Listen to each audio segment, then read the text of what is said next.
सियासत के पीछे की कहानी, आपका अपना प्रोग्राम सियासत की बातें। नमस्कार, जम्मू कश्मीर महासंग्राम 2024 में एक बार फिर आपका स्वागत है और मेरे साथ हैं सीनियर जनरल सुधीर कुमार जी। सिर जी, आपका बहुत बहुत स्वागत है। शुक्रिया। सिर जी, आज जम्मू कश्मीर की असेंबली के लिए 24 सीटों के लिए चुनाव प्रचार थम जाएगा और इसमें से 16 सीट जो है कश्मीर के लिए हैं और 8 जम्मू डिवीजन में है। 24 सीटें हैं जिनमें 279 कैंडिडेट्स हैं। फर्स्ट फेज का हमारा चुनाव होने जा रहा है। जम्मू की हम बात करें, जैसे हम डिस्ट्रिक्ट वाइज बात कर रहे थे, जम्मू की डिस्ट्रिक्ट के लिए डोडा, किश्तवाड़ और रामबन चिनाब वैली के जो है वहां की 8 सीटों में चुनाव होने जा रहे हैं।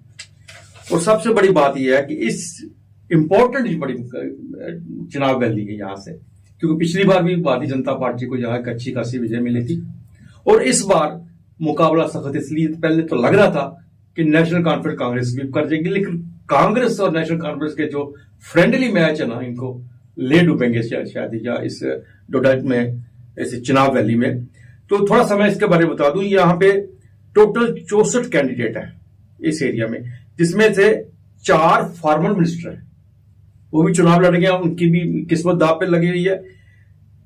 4 यहां पे महिलाएं हैं और 25 इंडिपेंडेंट हैं।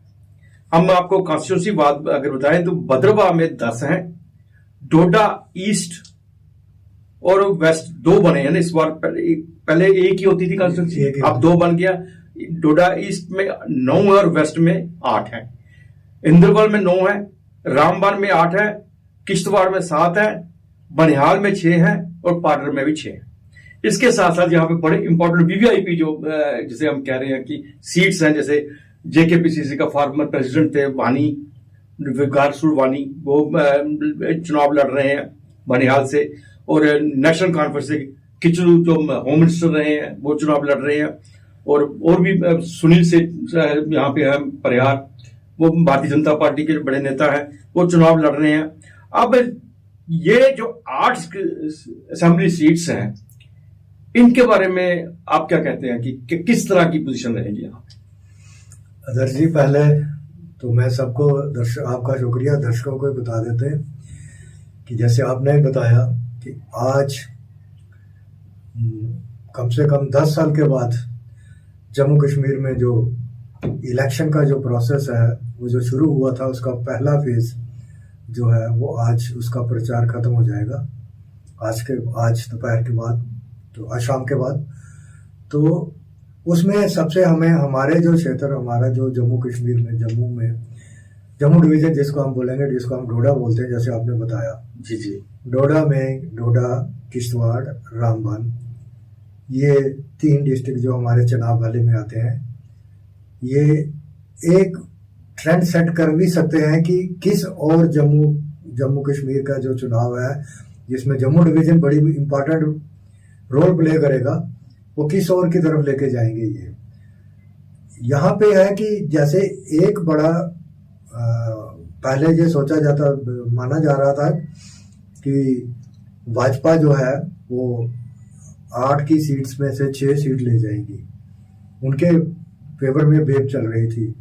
लेकिन धीरे धीरे जैसे कि आपने देखा है कि चुनाव में जब एक कैंडिडेट कोई एक गलत स्टेटमेंट दे दे तो उससे काफ़ी जो उस एरिया की पार्लियामेंट जो असेंबली कॉन्स्टिट्यूंसीज होती हैं उसमें उसका असर पड़ता है।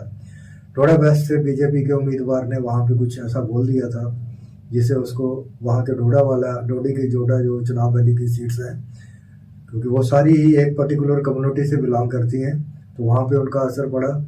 सिमिलरली बनिहाल से आपने देखा, बिल्कुल एक्स जो हमारे जेकेपीसीसी चीफ हैं वकार रसूल वानी साहब ने भी कुछ गलत बोल दिया, जिससे वकार रसूल वानी साहब का भी काफ़ी नुकसान होने जा रहा है।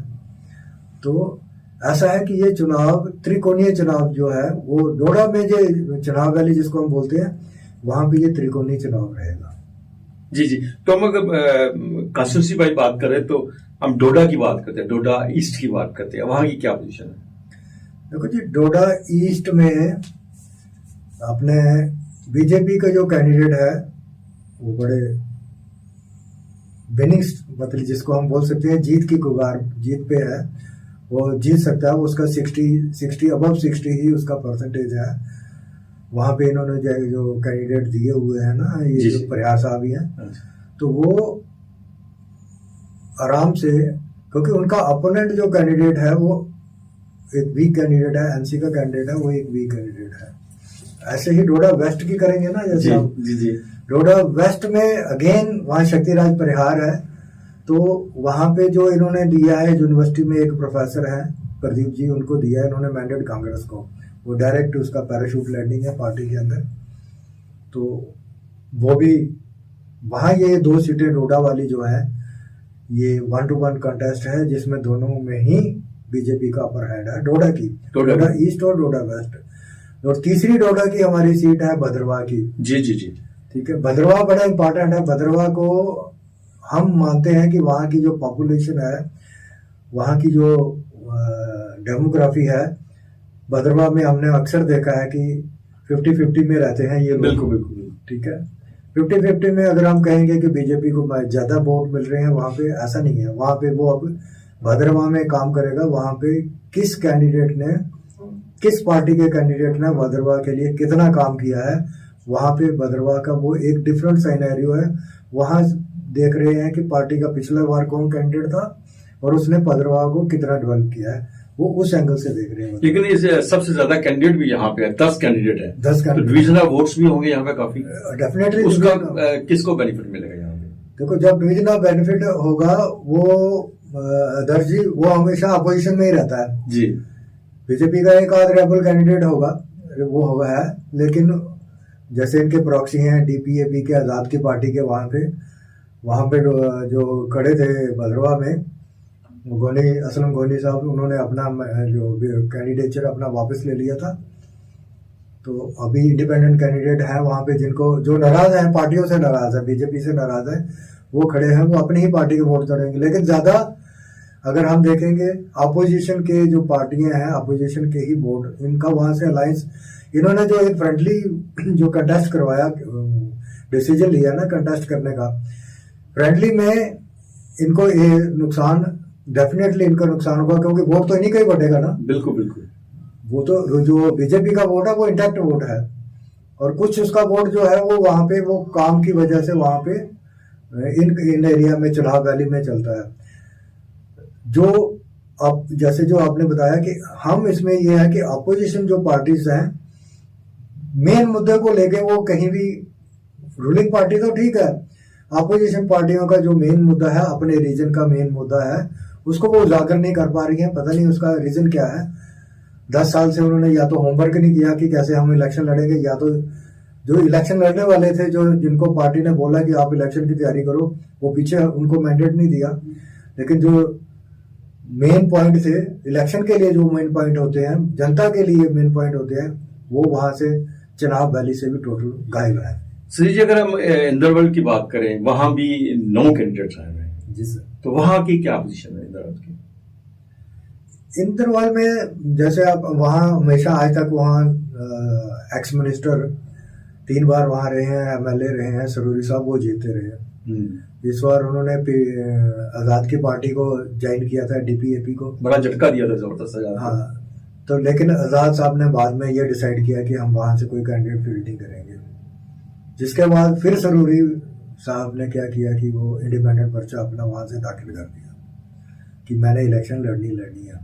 और ये दोहराया नहीं है कि सरूरी साहब का वहाँ वोट बैंक है, उन्होंने काम किया है, लोगों के लिए काम किया है, जिसका डायरेक्ट बेनिफिट वो अपोजिशन पार्टी को, कि उन्होंने वोट जो तोड़ेंगे वो बीजेपी का ही तोड़ेंगे। वहाँ पे थोड़ा सा कंफ्यूजन है कि वो सरूरी साहब की वजह से कंफ्यूजन है कि वो अपोजिशन पार्टी को वोट वहाँ से, कांग्रेस पार्टी को, वो वहाँ से जा सकता है। बिल्कुल सही कहा आपने। तो रामबन में भी 8 कैंडिडेट है, रामबन की बात करें तो उसका सिर्फ 8 कैंडिडेट खड़े हैं। वहाँ का बड़ी इंपॉर्टेंट है वो रामबन भी, क्योंकि कारी सुरबानी भी वहाँ से जीते थे पिछली बार। तो अब क्या पोजीशन होगी वहाँ पे? तो रामबन में 2 कॉन्स्टिट्यूंसीज हैं आदर्श जी, एक है बनिहाल और एक है रामबन की अपनी। जो रामबन का अभी तक का लेटेस्ट आज तक है कि रामबन में से अभी तक वो एनसी का कैंडिडेट जो है वो बड़ी अच्छी पोजीशन में चल रहा है। उसका एक रीज़न है कि उन्होंने पिछली बार जो बीजेपी कैंडिडेट था उसको जितवाया था। उन्होंने जितना काम करना चाहा, जितना वो करना चाहा, वो नहीं किया। उसके पहले वहाँ पे एनसी का कैंडिडेट थे, उन्होंने जनता में रह के जनता के काम किए, क्योंकि वो पहले रिजर्व कॉन्स्टिट्यूंसी थी।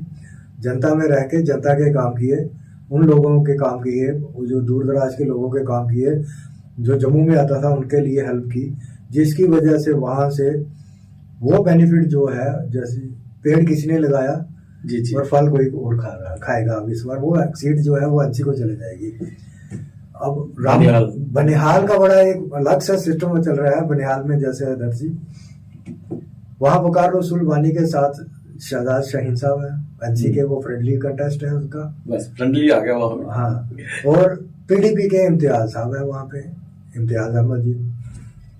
अब वहाँ एक बड़ा विडम्बना ये है कि काफी देर से 3-4 टर्म से वहां से वकार रसूल वानी साहब जीत रहे हैं। बट अभी इन्होंने एक, जो मैंने आपको वहां ना, जो स्लिप ऑफ टंग होता है या जोश में कहें या कुछ भी कर ले, उन्होंने एक स्टेटमेंट दे दी थी जिसको उस पार्टी को अपनी कांग्रेस पार्टी को उसे डिसऑन करना पड़ा।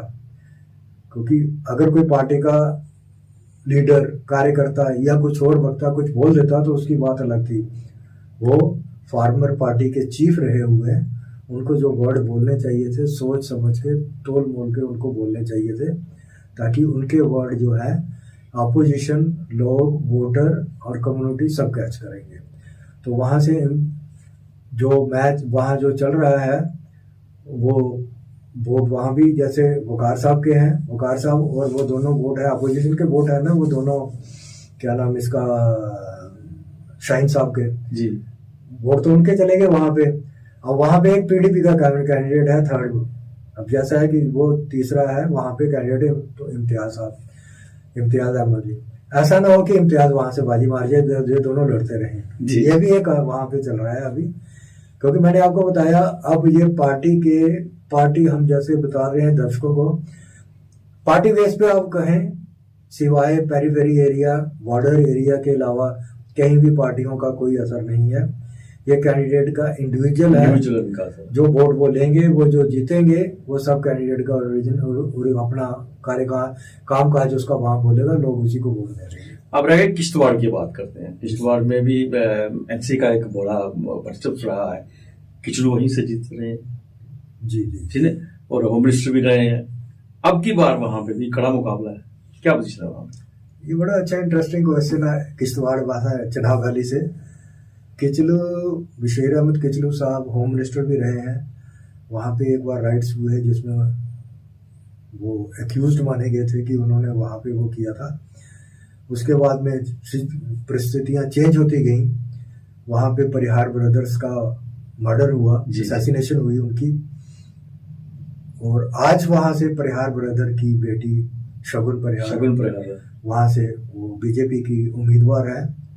और जैसे ही हम पहले भी बताते रहे हैं कि वहाँ पे भी जैसे भद्रवा में भी 50-50 का रेशो है, या वहाँ पे भी किश्तवाड़ में भी 50-50 का रेशो है वोटर्स का, मुस्लिम और हिंदूज का। लेकिन हम ये नहीं समझ कह सकते हम कि किश्तवाड़ में किचलू साहब के लिए बड़ी आराम से विजय मिलेगी, ऐसा नहीं है। जो ज़्यादा वेव है, सिंपथी है, उनके जो फैमिली के जो लोग मार्टर्स हुए हैं, वो ज़्यादा सिंपथी लोग पार्टी का नहीं है, उनकी सिंपथी जो है वो बीजेपी की तरफ लोगों की ज़्यादा है। और ये पहली महिला है जम्मू प्रोविंस में जो भारतीय जनता पार्टी की तरफ से चुनाव लड़ रही है। यस, ये पहली महिला जम्मू प्रोविंस में जो पहली महिला है। और सिंपथी, जिस तरह से आपने कहा कि एक लोगों की बहुत बड़ी सिंपथी इनके साथ है, और हो भी सकता है यही एक बहुत बड़ा कारण भी रहा हो उन्हें वहां से टिकट देने का। तो पार्डर रह गया है, पार्डर के वहां भी 6 कैंडिडेट है पार्डर की कॉन्स्टिट्यूंसी में। जी। पार्डर में क्या पोजीशन है? पार्डर का ये है कि वो एक बड़ा माउंटेनरी पूरा एरिया है, पहाड़ी इलाका है। जैसे ये हम उधमपुर से जैसे हम ऊपर जाते हैं, ये तो सारा पहाड़ी शुरू हो जाता है। लेकिन वो किश्तवाड़ से भी आगे ऊपर पहाड़ की तरफ है। पाडर के ज्यादातर लोग, जैसे सबको पता है कि पाडर से राजमा बड़े मशहूर आते हैं वहाँ पर। तो वहां से एनसी ने अपना कैंडिडेट रखा हुआ है पूजा ठाकुर जी। तो वो मोस्टली मुझे लग रहा है कि उसका थोड़ा अपर हैंड है, लेकिन अभी हम इतना भी नहीं कह सकते हैं कि वो वहां से विनिंग कैंडिडेट है, क्योंकि बीजेपी वालों जैसे आज अमित शाह जी वहां जा रहे हैं, रैली कर रहे हैं। रैली में क्या बोलते हैं, जैसे पीएम साहब ने डोडा में रैली की तो उन्होंने वही पुराना जो हमने जैसे पहले बताया पुराना ही रहा, परिवारवाद, ये बात वो बात। अब वो वाला कहीं से कुछ नहीं चलना जब तक आप लोगों को अपना जो मैनिफेस्टो है वो लोगों तक बताओगे कि मेरा क्या है। चिनाब वैली में हाइडल प्रोजेक्ट है, आप ये बताओ कि हाइडल प्रोजेक्ट्स में लोकल लोग कितने वहाँ पे एम्प्लॉयमेंट होंगे, हुए कितने होंगे कितने। चिनाब वैली की रोड की कंडीशन बड़ी खराब है, तो जो वहाँ पे रोड कनेक्टिविटी को अच्छा करना है, हेल्थ केयर फैसिलिटी को अच्छा करना है, वहाँ पे एजुकेशन सिस्टम को अच्छा करना है कि ताकि वहाँ के लोग हैं वो वहाँ जाके बच्चों को पढ़ाएं, एजुकेशन दे, लोग बच्चे आगे निकलें। तो ये जो पार्टियों को ये चेंज करके वो जो जैसे हम पहले बताते रहे हैं कि अब जो पुराना टाइम चला गया कि ये परिवारवाद है जी, पीडीपी में परिवारवाद है, उसमें बिल्कुल ये तो सभी पार्टियों में चल रहा है, लेकिन दूसरे पर निशाने साध रहे हैं। लेकिन अब जनता जो लोग ये कहता है, वोटर कहता है कि आप हमें अपना मैनिफेस्टो तो बताइए, आप हमारे लिए करोगे क्या। बिल्कुल जो चिनाब वैली में प्रोजेक्ट है, वहाँ पे पावर प्रोजेक्ट है, जो चिनाब वैली में हाईवे एक्सपेंशन का काम है वहाँ पे लोगों को लगाया ही नहीं इन्होंने। अब वोट तो ये मांग रहे हैं लोग, ये भी सवाल इनको पूछ रहे हैं, बताइए आप यहाँ के चिनाब वैली लोगों को कितने लोगों को यहाँ पे एम्प्लॉयमेंट दी हुई है। ये एक बड़ा वहाँ पे ये रहेगा, मुद्दा रहेगा उस एरिया का। कुल मिला के हम अगर चुनाव वैली की बात करें तो लग रहा है कि वहाँ पे जो मेन दो पार्टियां कंटेस्ट कर रही हैं, Bharatiya Janata party, national conference और कांग्रेस मिलकर कर रही है, तो दोनों के जो कैंडिडेट्स हैं वहां से जीत सकते हैं और भारतीय जनता पार्टी को एज मिल सकता है वहां पे। भारतीय जनता पार्टी को 8 में से अगर मैं अभी हम अगर ऐसे बता दें कि 3 सीट तो मिनिमम तो मिलेगी उनको। 3 के ऊपर वो कितना काम करते हैं, कितना अपना जो है मैनिफेस्टो को आगे लेके चलते हैं, जितना। अब ये है कि मैनिफेस्टो हमने देखा कि मैनिफेस्टो जो होता है वो एक बुक किसी रह जाती है एंड में जाके, जब चुनाव संपन्न होते हैं ना, वो एक किताब से रह जाती है। कोई भी सरकार अपना वो जो पार्टी जो होती है जब सरकार में आती है वो मैनिफेस्टो के हिसाब से वो काम नहीं करती, ना वो अपना मैनिफेस्टो वहाँ इम्प्लीमेंट करती है। ये भी एक बड़ा रीजन है। तो 3 सीट्स तो 3 मिनिमम उनको मिल जाएंगी। ये तो मैंने आपको बताया, ये जो परिहार वाली जो है शगुन वाली वो कंफर्म सीट्स है। उसके बाद में आप भद्रवा में चले जाओगे, भद्रवा के लोगों को भी वो भी बीजेपी के पास चले जाएगी।